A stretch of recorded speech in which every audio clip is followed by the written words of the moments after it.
Em dias com baixa temperatura, as pessoas utilizam casacos ou blusas de lã, com o intuito de minimizar a sensação de frio.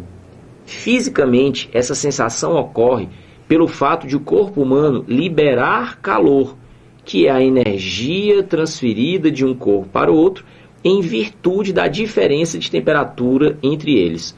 O corpo humano libera calor em virtude da diferença de temperatura entre os corpos, nesse caso, entre o corpo humano e o ambiente.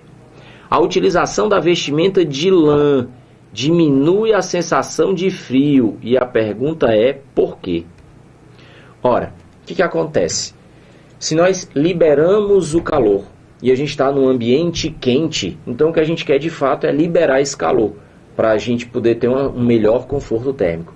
Mas, se o ambiente já está frio, o que significa isso? A diferença de temperatura entre o ar ambiente e o meu corpo, de homeotermo, é muito grande. Essa diferença de temperatura muito grande facilita o fluxo de calor. E se facilita o fluxo de calor, isso quer dizer que eu vou perder calor. Mas quando eu perco calor, então eu tenho uma sensação de frio que pode ser desconfortável. Então o que acontece?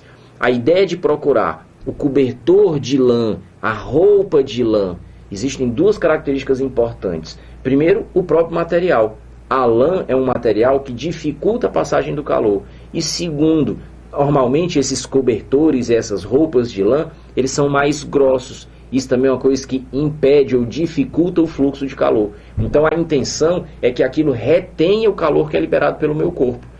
Porque se eu não perco muito calor, eu não vou ter uma sensação de frio desconfortável. Dá uma olhadinha na tela. O fluxo de calor através de uma determinada superfície depende do material que constitui essa superfície e também depende da espessura. Observa que existe uma relação de proporção direta entre a condutividade do material e o fluxo de calor, mas que entre o fluxo de calor e a espessura existe uma proporção inversa.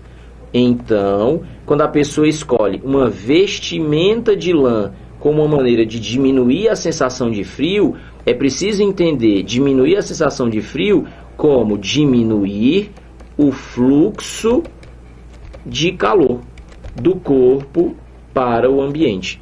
E é exatamente isso que aparece na alternativa C. Diminui a taxa de transferência de calor do corpo humano para o meio externo.